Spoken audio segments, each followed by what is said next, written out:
What's up, y'all? This is some crazy news today. I don't do the uh the news stuff too often, but Disney has agreed to a huge deal, $1 billion deal with OpenAI to license their characters and creative universes into the OpenAI platform for image generation, for video generation. So you'll be able to take certain characters from Marvel, Pixar, Disney, and Star Wars, and you'll be able to put yourself with them. I guess if you be able to upload a picture of your kids and have them dancing around with Mickey Mouse, things like that. And it'll also go into a platform that they'll curate and share, I guess on their wider Disney Plus platform. So basically, they're providing a way for you to interact and create content with their characters, and also providing a way for you to kind of work for them and create content. User generated content is coming back, y'all. I mean, it never went anywhere. It just became all about the user. But now they're trying to figure out ways to.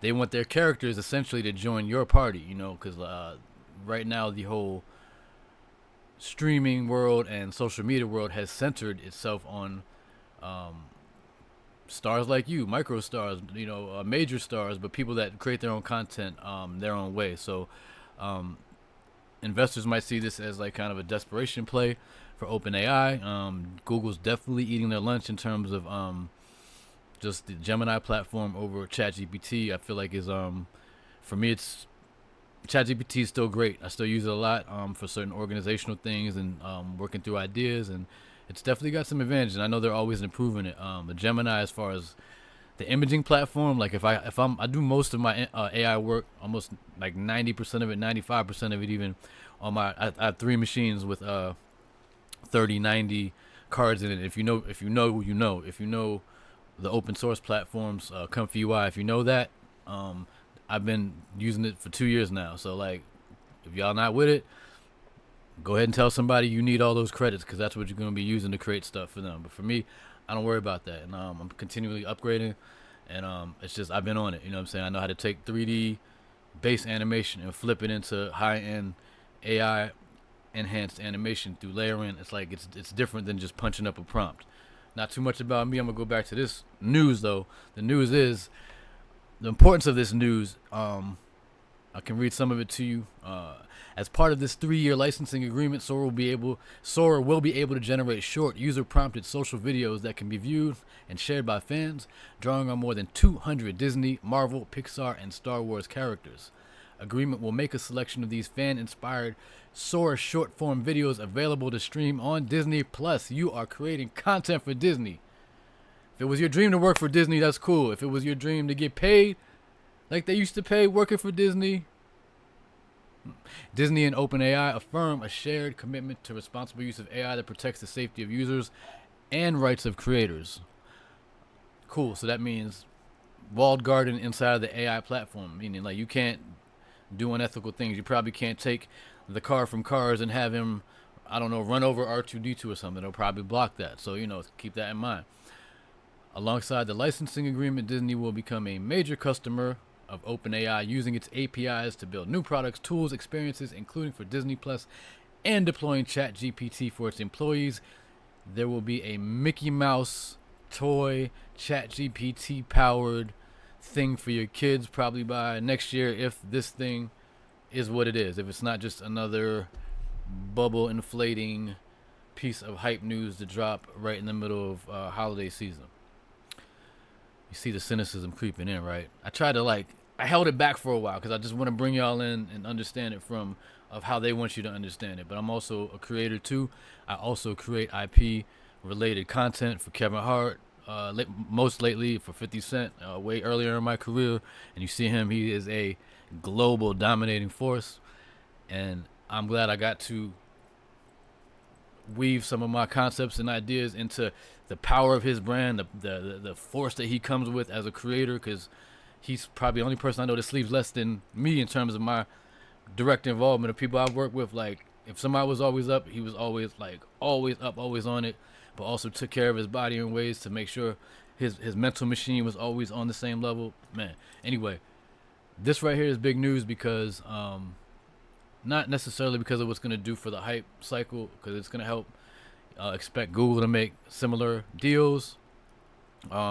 Expect interesting things to come out from the sports leagues, sports IP.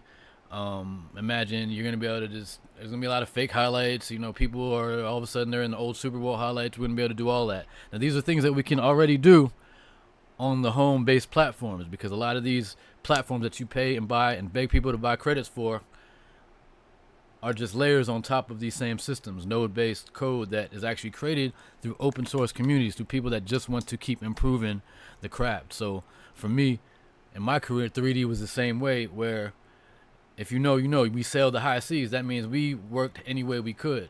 When I went to school, they had educational licenses for the software, so that was a help. But I had people that just believed in my talent, mailing me software from overseas or from other countries, because we connected on different levels on the what was called the FNet on the IRC chat, which had no profiles, no profile pictures. Nobody knew who anyone was. We were just souls in the ether, interested in the same thing, and I don't think that's ever going to come back. Everything is so personalized now. But what is and always has been is there's this underlying desire for people to create things that other people can build on. And even Google was built.